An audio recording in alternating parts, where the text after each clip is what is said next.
Hi, Tiffany. Welcome back to my wrapping paper. How are you, Tiffany? How have you been? I've missed you. Today, we're going to be talking about my November wrap up. And you're thinking, Jordaline, hold the phones. What do you mean? Wrap up? You don't do wrap ups. I used to, Tiffany. Back in the day, I stopped. I kind of want to do them again because I feel like it would be helpful for you. It'd be helpful for me. I think I read 15 books, maybe 14 books, something like that. I'm also trying to remember why I stopped filming wrap-up videos. And I think the reason I was like in a slump or I hadn't read enough. I thought like, what's the point of making an entire video for like 3 books or whatever? So I just didn't do it. And then that just became like a habit. Now, I'm sitting here thinking, wouldn't Tiffany like to know? Wouldn't Tiffany like to know what's going on with her girl, Jordaline? I think she would. I read a mixture of things, like there's murder mystery, there's romance, there's manhwa, there's YA, there's gay stuff, of course. We've got a little bit of everything. I've been really struggling though on what to get people for Christmas. I'm the kind of girl who wants to buy people books for every occasion just because like that's like my specialty. It's like my special interest. However, not everyone that I know likes to read books. What I do know though is that everybody that I know likes jewelry. And that's where today's sponsor, Louisa, comes in. Louisa is the girl. Louisa is the jewelry company, in my opinion. I am obsessed with them. They sell the most gorgeous, affordable, sustainable jewelry. Typically, I wear their earrings because their earrings are gorgeous. However, today I'm wearing one of their bracelets and then their rings. I hadn't tried Ana Luisa's rings before, but the way that I have not taken off this set specifically, I can't get over with how absolutely gorgeous it is. Same thing with this other one that they sent me. Tiffany, look at that. Opening up the package, I was flabbergasted with how absolutely stunning these pieces are. If I didn't love them so much myself, I would be giving them away as gifts to my family and my friends because I know that if and when I give people Ana Luisa jewelry for Christmas, for holidays, for whatever, I know that they are getting pieces that will last them, pieces that won't tarnish, pieces that are hypoallergenic. What's beautiful to me, Tiffany, is that the jewelry, the pieces you could get from Ana Luisa start at $39. I'm sorry, but that price is right for me. I'm a sustainable kind of girl. I'm the kind of person who cares about the environment and like climate change or whatever. Their packaging is sustainable. They send some pieces in these beautiful reusable bags. These are some of the earrings that they've sent me. They're literally gorgeous. Look at those. Anyway, some of them come in these beautiful little cloth bags so that you can keep your jewelry protected and safe and beautiful. Or they also come in these really cute little boxes. Adorable and recyclable, which is so important. I feel as though Ana Luisa wasn't really just like, let's sell them whatever. They were like, no, wait, let's think about this. What should the jewelry go in? What should we be doing? Do we care about the environment? Yes, we do. And that's like literally what happened. Just so you know, also, Ana Luisa is having this giant, massive, huge sale that is currently running right now on their website. Click the link in my description, go to Ana Luisa yourself, see all of the beautiful, gorgeous sale prices that they currently have right now, where you will find gorgeous and stunning, unique pieces for up to 30% off. Go ahead and click the link in my description, get up to 30% off with their beautiful, gorgeous holiday sale. Be the kind of girl who like, I don't know, it's like wearing fancy jewelry and like maybe all of a sudden you see somebody across the bar and they like see that you're fancy and then you look at them and they look at you and you're like drinking wine or like, no, a martini because that's fancy. And they come over and they're like, oh my God, you're literally glittering because of how gorgeous you are along with your jewelry. And you can say, yeah, I know. That's the kind of person you could be. They're such a good company. I love their pieces, genuinely. It's literally actually like kind of changed me. Like I feel like a little bit more fancy. Click the link in my description. Go to the Ana Luisa website, peruse their gorgeous, beautiful holiday sale where the more you buy, the more you save and get up to 30% off. Thank you so much to Ana Luisa for sponsoring this video. In case you don't know how my wrap-ups work, typically how it goes is I talk about the books from my least favorite to my most favorite. First of all, I want to talk to you about The Night of the Baba Yaga. This is by Akira Otani. I bought this because it was gay. There was like a thing between like a bodyguard and like this mobster princess type of thing. You hear that, Tiffany. You hear sapphic bodyguard, mobster princess, romance, beautifulness. You hear that and you think, I want to read that. I want to be a part of that world. Me, being the idiot that I am, I did.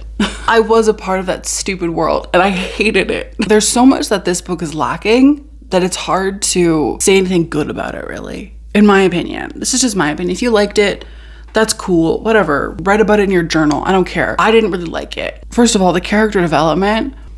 Where is she? Where'd she go? I'm looking. I don't see her. The plot, pretty boring. The romance, bro. The romance is maybe one of the most like unhinged, stupid, boring things I've ever heard in my entire life. And especially at the end of the book, it's literally frustrating. It's sort of like this thing of like, we are undefined.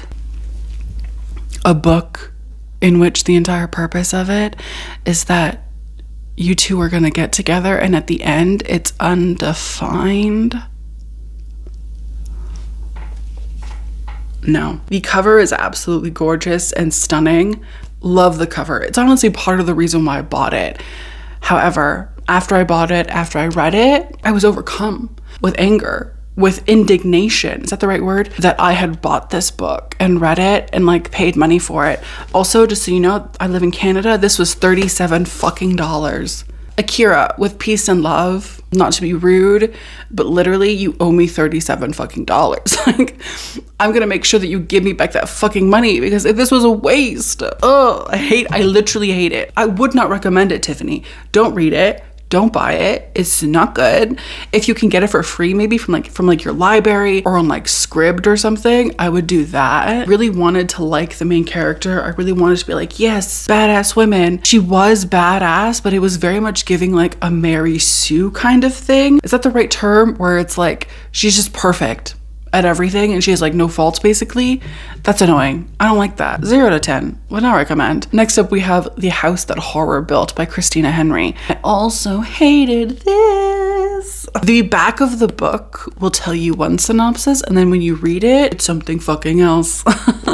How fun is that? In this, we're following this girl named Harry. Harry is like a maid, a cleaner for this director. And Harry's the kind of girl who likes horror. And this director is known for making all these horror movies that are like very cultish, very like, you know, blah, whatever. Harry has a son. And the son and the director get to know each other and the director becomes like very interested in her son because his own family has gone missing. Like his wife and his son are like gone or whatever. Everybody presumes that the wife just like left and like never came back and that's kind of like off the grid now, but nobody really knows where they are. All of that is happening, but then also Harry, while she's cleaning and stuff, sees weird stuff in his house. Costumes will move and stuff or whatever. What if you read the most mediocre haunted house story and then on top of it made it like the most obvious murder mystery thing in the world? And what if you combined those things and put them into one book? Do you think it would look like this? I think it would look like this. Christina, you owe me $24.95 Canadian. So you know, get a hold of me. I can send you my PayPal. We could figure it out because this this was not worth it. Who is this for? I genuinely think that these are going on my worst books of the year because they both were just ass. They both just ate actual ass. Not that eating ass is bad, but anyway, what can I say about this other than the fact that it's boring, it's obvious. Harry as a main character is less than sympathetic. Like she just comes off as kind of like rude and just shitty. Her kid also is like, ugh, you know? What absolutely floors me about this is that Christina Henry was writing it thinking people are going to be surprised by this ending. People are going to be so surprised by the fact that this person did it, that this person blah, blah, blah. Literally me just telling you the synopsis, you could probably figure out what the fuck is actually going on because it's pretty fucking obvious what's going on. And the fact that Christina Henry had the gall and the gumption and the fucking nerve to write it down this book as if people wouldn't immediately fucking get it is actually insulting. Like unless somebody has never read a book before, everyone is gonna get it. Everyone's gonna know, oh yeah, like this is probably what's going on and they probably fucking did it. It's pretty fucking obvious, Christina. It's literally insulting. Who is this for? I honestly might hate this more than I hate this. I really, really hate this. Like, after reading it, I was kind of like, whatever. But the more it sits with me, the more I think about it, the more I think Christina really fucked me over, fucked all of us over when she wrote this book and put it out into the universe, because I've wasted like 5 hours of my life with it. You can't refund me those hours, Christina. But you will refund me my $24.95. Thank you so much. Those were the two books that I like absolutely could not stand in November. The rest of the books are like meh. Or next up I have Bury Your Gaze by Chuck Tingle. I really expected to love this. I expected to end my experience with this book thinking, oh my God, Chuck Tingle, he did it again. And he did not do it again, in my opinion. This wasn't for me, really. I don't know what it was, but I just like couldn't connect to it. In case you don't know, this is about this guy named Misha. Misha is like a writer in like the television movie world, right? He's written a bunch of movies. He's now on this like TV show. The executives are like, hey, for like the finale or the season finale or something, we want you to kill off your two lesbian characters, because we think that would be really cool. And Misha is like, yeah, no, I'm not gonna do that. I'm not gonna kill off the two women who are in love with each other and gay. Like, I'm not doing that. And they're like, listen, gay people in movies and TV always die, and it's always such a hit. People love that. So you're gonna have to kill them. Anyway, so Misha refuses. And then after that, Misha starts seeing creatures that he knows very well from his own movies and TV shows. Like, monsters that he's written are now like IRL stalking him in the streets. And he's a little spooked. He's a bit afraid. The book is about him trying to defeat these monsters and then figure out how they got into the real world, etc., etc. I don't think there's anything necessarily wrong with this, but for me, it was just a meh kind of book. Honestly, I would say that for me, it's like a 2.5.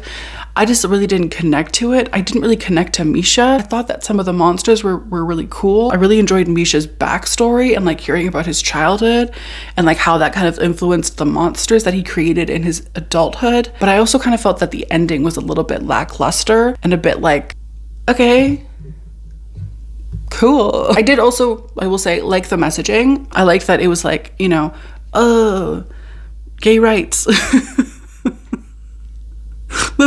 That's literally not the messaging. I like that it was about the commodification of gay and queer trauma. I also enjoyed how it brought attention to like this trendification, I guess, of queerness in media. This was like solid. This was fine, but it wasn't great, but I didn't hate it. So yay, Chuck.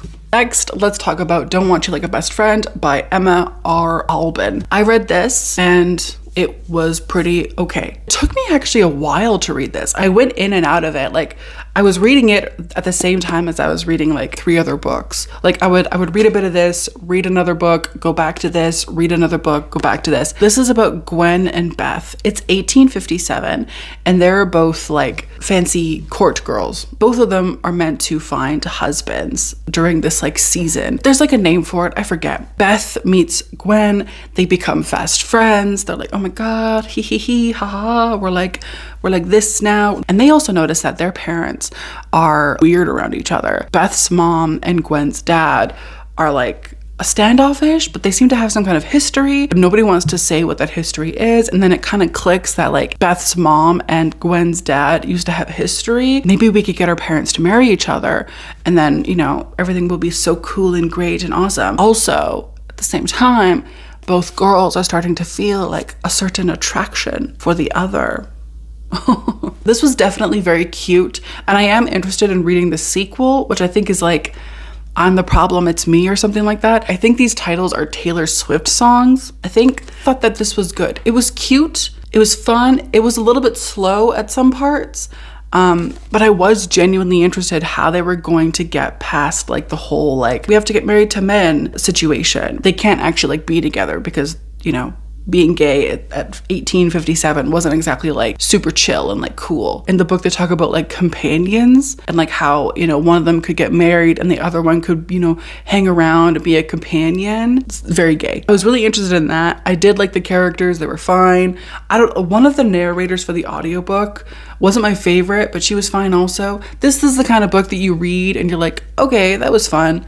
There's not much going on. There's not much substance. I do have intentions to read the second one, which follows two other characters who are related to Gwen and Beth, except they're dudes. I would recommend this. I would say give it a read, honestly. It was fun. Emma, don't worry, you do not owe me $23.99. I will happily take this expense. I also want to talk to you about Semantic Error. This is a manhwa. I don't know if any of you have seen the TV show, but I watched the live action drama for this. Loved it. And then when I saw that it was coming out in English, I was like, hell yeah, I need that. I bought the first volume. The next volume I think is coming out 2025, like in March or something, which is really annoying. But anyway, so I did read this like literally the moment I bought it. In case you don't know, this is following two dudes. Sang-woo is this college student who is very meticulous, very closed off, very cold, very type A. Sang-woo and this guy and a few other people are in a group project. However, a lot of the people sort of end up backing out or like don't do their end of their work. Sang-woo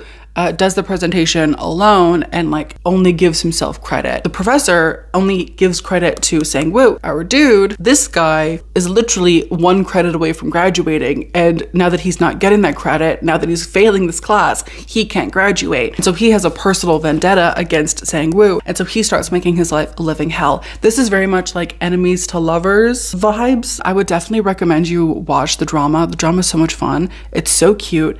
The manga has like a very similar vibe. I'm excited to keep reading it because it's really, really cute. Not much gay stuff has happened so far, but I'm looking forward to it.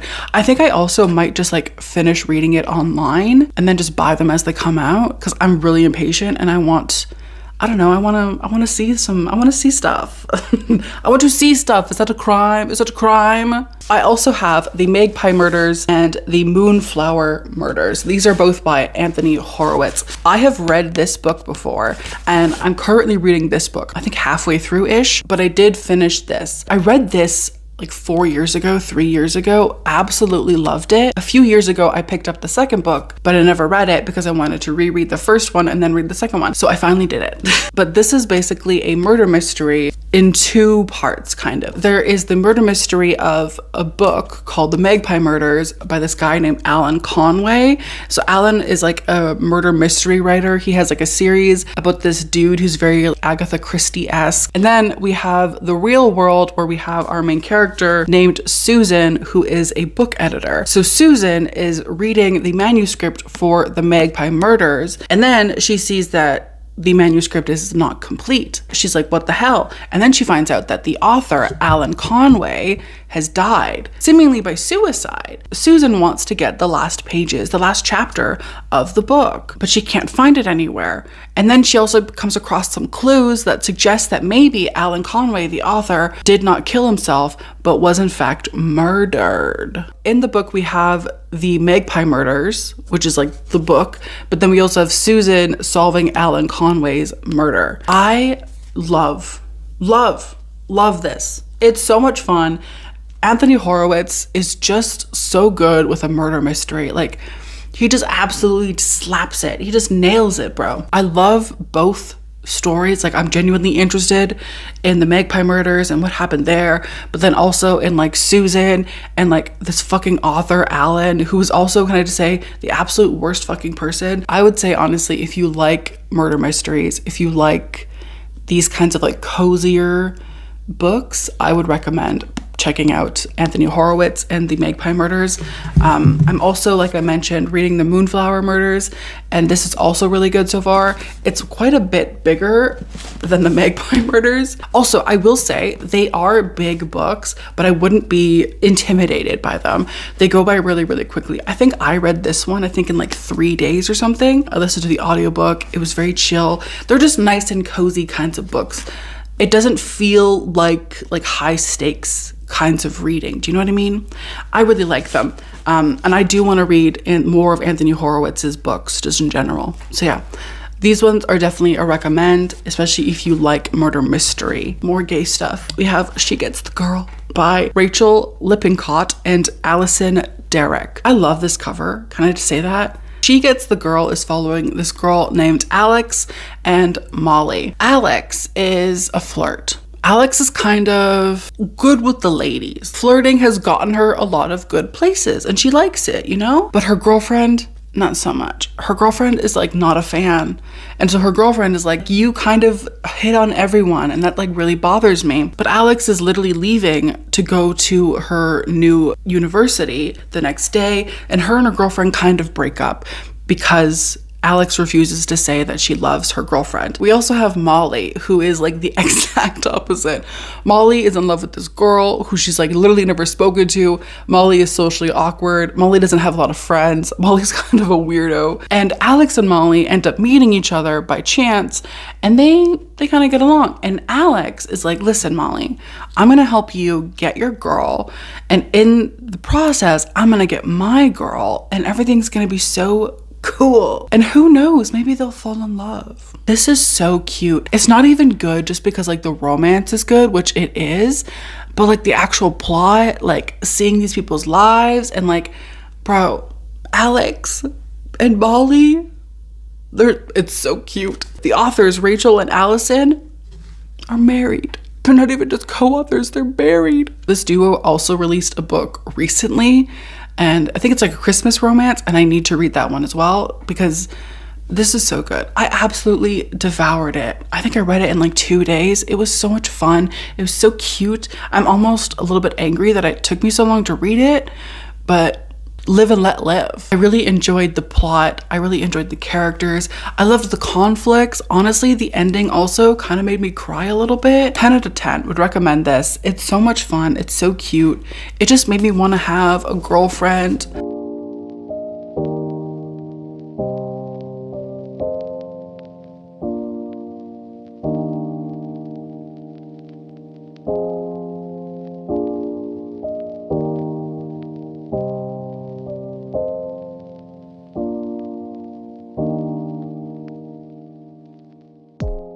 The penultimate books have the Mountain Man series by Casey Cox. These are like tiny little novellas. Each of them has like a different plot, but they all follow these men who are brothers who like live in the mountains of like Utah or something. And it's about all of them finding love, gay love. I still cannot choose my favorite.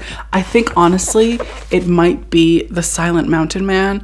The first one, just because it was really, really cute and I was like really into the couple, but all three of them are really, really great. I think also the physical copies are like really inexpensive. I think they were like $9 Canadian for each book. So like such a steal, such a deal. 100% would recommend these. Also the audiobooks are only 2 hours, an hour and a half long. They're very, very quick reads. They are teeny tiny. They're a little bit spicy, a little bit beautiful. They're a little bit funny. I am obsessed and I need to read whatever else this author does. I think they're doing another Mountain Man series. I'm gonna need those books. Listen, Casey, if you want somebody to send any ARC copies to, I'm available. I'm gonna read more from this author because I'm obsessed. There was one that I was looking at yesterday that was basically like this dude who's like a veterinarian. Why did I say that weird? He's never had like a one night stand, but he's like, you know what, today I'm gonna do it. So he ends up having this like beautiful, steamy night with this one guy, and he's like, it's only for one night, whatever, we'll never see each other again. And then the guy ends up being the new receptionist at the veterinary clinic. And I was like, I need that. Like, why have I never read about gay vets before? Not veterans, vets. Although gay vets. Anyway, last books we're going to talk about are Dark Rise and Dark Heir by C.S. Pacat. Obsessed with these. And the fact that I now have to wait like a fucking idiot, like a loser for the other book to come out. And listen, I don't know if C.S. Pacat is going to do like a trilogy or if it's going to be a series. I don't know. But listen, C.S. Pacat, I don't know, is your name Catherine? Kathy? Clarissa? I don't know. C.S. If you ever need anything, like perhaps a beta reader, I could be persuaded. You could intimidate me into reading them very easily. So just so you know, if you want somebody to read the third book, I'm here. I will always be here for you and for Will and James. I'm also so excited to read The Captive Prince. I'm just waiting for the other 2 books to come in, and then I'm literally gonna binge the series. I can't wait. But if you're like, Jordaline, what is Dark Heir about? Or Dark Rise, sorry. In this, we're following this guy named Will. Will is like a regular kind of guy, right? But he also kind of has like a troubled past.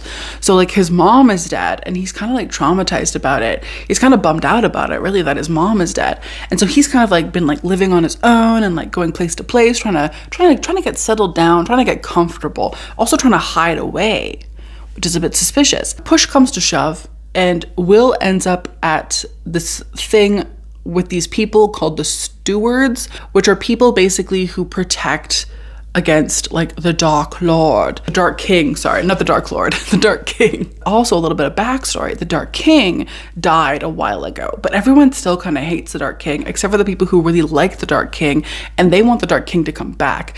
And you know, there's like a thing of like, oh my God, the Dark King is going to be, you know, returning or like reincarnated or whatever. But the stewards are like, oh my God, Will, you are the child of light. Your mother was descendant of the person who destroyed the Dark King. So you are the person who's prophesized to destroy the Dark King, etc., etc. Will is like, oh my God, cool. That's so great. Whatever. That's all I'm really going to say. It's hard to explain, but once you read it, once you get there, you're there. I was telling my friend, like, the first book has like a whisper of gay. It's like the essence of gay. They want you to believe one thing, but then the other way, like the gay way, cannot be denied. There's just so much like tension. Do you know what I mean? And then the second book, the second book is so beautiful.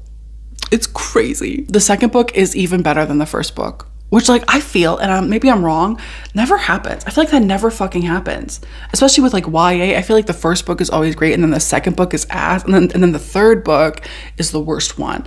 But maybe I'm wrong. I don't know. I haven't read a lot of like YA series. Anyway, while this is like the essence of gay, this is like gay concentrate. Okay, we're talking homosexuals. Oh. Not only that, but like the plot, the like lies and the deception, the betrayals. Oh, it's so good. You need to read it. You need to read it. Okay? I'm not even joking, Tiffany. If you're going to read anything, read this.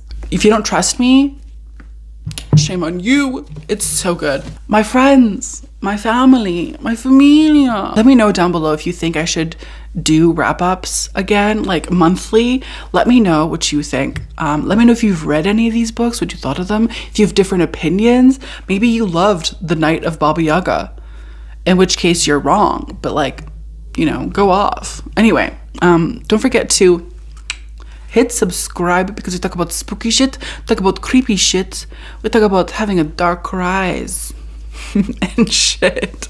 Thank you so much. I hope you have a wonderful day. Don't forget again to click the link in my description, check out Anna Louisa during their holiday sale, find the best gifts. Thank you again to Anna Louisa for sponsoring this video. Anyway, I hope you have a wonderful day, Tiffany. Take care. I will see you in my next one. Bye. Goodbye, Tiffany. Bye. Goodbye, Tiffany. See you later. Goodbye. See ya. Goodbye.